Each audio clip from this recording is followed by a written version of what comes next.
Well, now you know without question just how steamy it is here in the flatlands of Illinois today. Let's go ahead and fix that. I'm sure that photography enthusiasts the world over are organizing a lynch mob and a posse right now to come after me using my t-shirt to clean the humidity off of the candy ham lens. It's all over the flip-out view screen too, so I'll have to fix that. Alright, there we go. I think I got the lens and the view screen all cleaned up now. And just in case anyone doubts me, now we're going to find out just about how hot it is out here.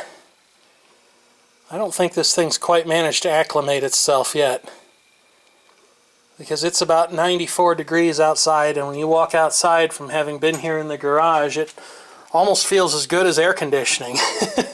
But we're not here to talk about how hot and humid it is. Everybody knows that's the case this time of year. Nope, we're here today to demonstrate something that's already been conclusively proven many times over, and that's the notion that aboard UXWBill is a very dangerous thing. Today I'm going to squish a whole bunch of dead batteries. Look at that, I think my lens is fogging up again. Now, of course, it should go without saying, this is a rather dangerous thing to do, so you shouldn't even think of trying this anywhere. Me, I'm going to make at least one concession to safety, even though I probably won't be able to see anything as a result. I'm going to slap on these snazzy looking spectacles right here. These are Shade 5 safety glasses. I usually use these when I'm brazing. Oh yeah, I can still see somewhat well. Well, let's go ahead and get started. All these batteries are, of course, 100% well and truly guaranteed to be flat. I wouldn't be wasting good batteries. Okay, there you are looking at the Vise. So am I after I put my safety specs on.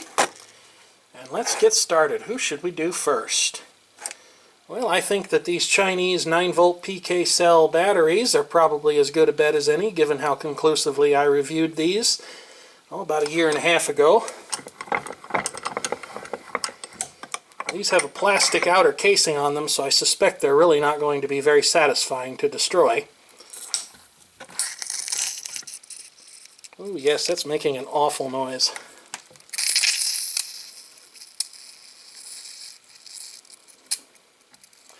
I did have some spent lithium AA batteries upstairs, but I figured I'd probably better not do anything with those, because lithium batteries, even primary disposable batteries like these, tend to have absolutely no sense of humor whatsoever about being mistreated. And I don't think this thing had very much of a sense of humor about it. Alright, let's try another one. Here's one from Kodak.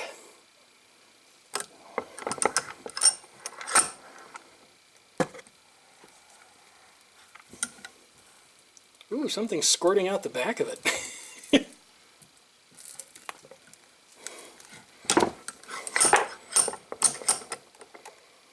Oh yeah, look at that.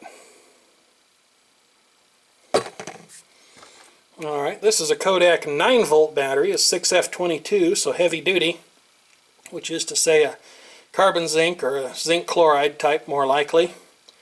This one came with the AM stereo transmitter kit that I put together a number of years ago. It, of course, also is well and truly dead. So let's just see what it does.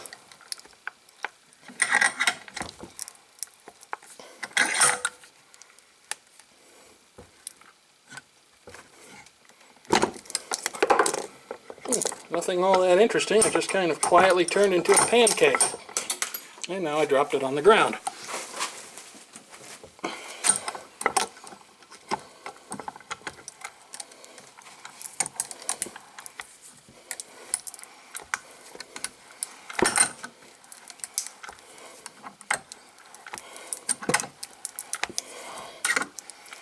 I think that one's actually been the most satisfying one so far. If you do decide to violate my advice and do this yourself, I would strongly recommend that you wash your hands when you're done. The stuff that's inside alkaline and heavy-duty batteries is generally pretty innocuous, but you still don't want it lingering on your skin for any length of time.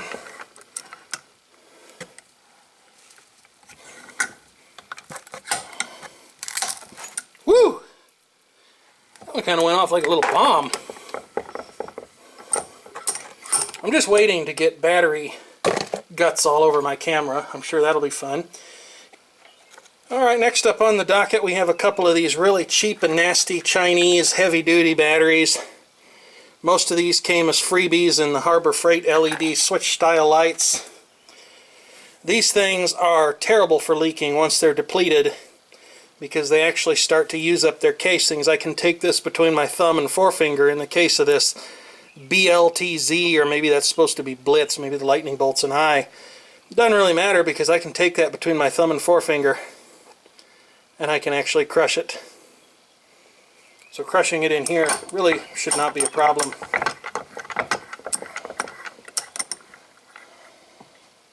I have to be careful not to crush my fingers though with these AAAs. Yeah, that didn't even put up a fight.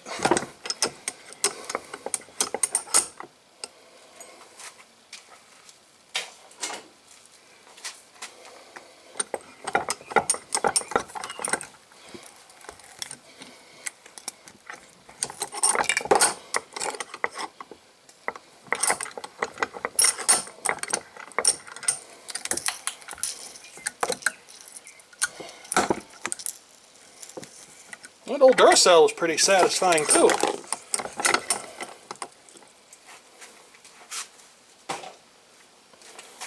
What else have we got? A couple more of these Chinese carbon zincs. Malt Max. I'm sure that's an internationally renowned brand name.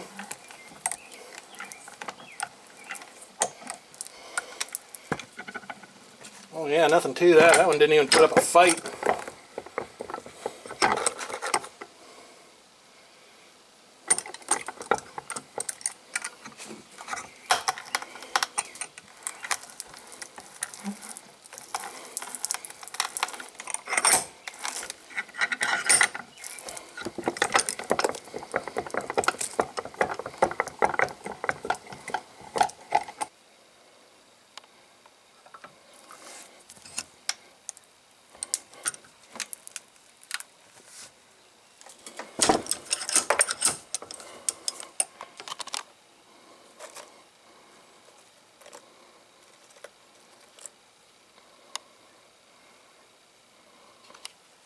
Okay, next up here is a carbon zinc or zinc chloride battery from Dollar General. Despite the source, these actually seem to be pretty good, long-lived batteries, decent value for the money. Yeah, that one's kind of making a squirting noise and leaving some white goo behind. So probably zinc chloride. Alright, we're getting down to the last few here. Here's another one from Kodak.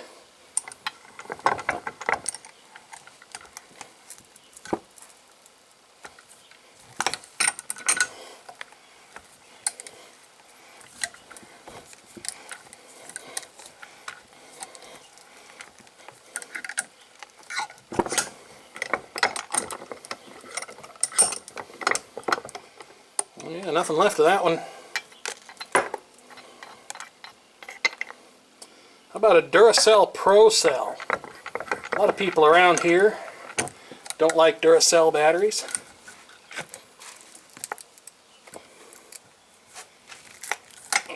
Ooh, that one had a nice little explosive blow off there. Next up, how about a Rayovac? I don't know what most people think of these. I look at them as being somewhere between the quality of, say, an Energizer or a Never Ready and a Duracell.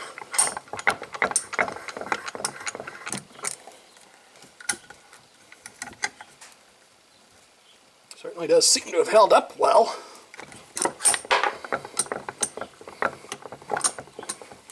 I wonder if there's still any terminal voltage present on that thing.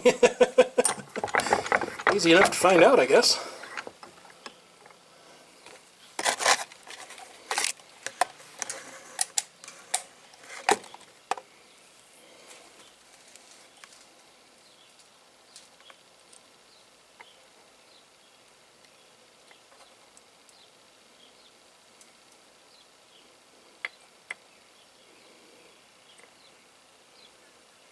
A little bit. Alright, that's all the batteries I brought with me for today. But we have a bonus round. This is an LED light bulb that spent the last 2 years or thereabouts illuminating the first room of the basement right after you go down the stairs. And today when I went and flipped the switch on, it died. Maybe it died before then, I don't know. No fireworks, no nothing. It just went very quietly. I suspect that, like so many others, it's the LEDs that died in this rather than the driving circuitry, although you never know. These are like 75 cents at Menards a couple years ago. Nothing like that slave labor in China to get the price down, eh? But given that I'm curious, oh yeah, we're going to pop it open. Here we go. I don't need to go too far with this, just want to break the adhesive. There we go, now you can start to see the LEDs on their circuit board in there.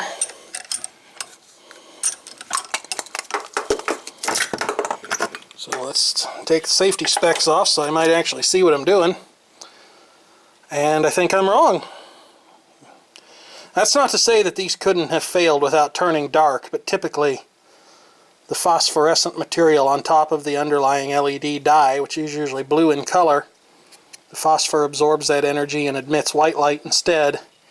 Usually these things are driven so hard that when they finally fail, the phosphor shows black burn marks somewhere on its surface. But I don't see that here, so I might pop this out and just see if I can drive those LEDs with something. Because if there's a chance that board might still be good, or some subset of the LEDs on that board might still be good, which there oftentimes is, I could probably do something fun with that. But as always, thank you for watching this special private audience UXWBill video. And if you have a constructive comment, please feel free to leave one.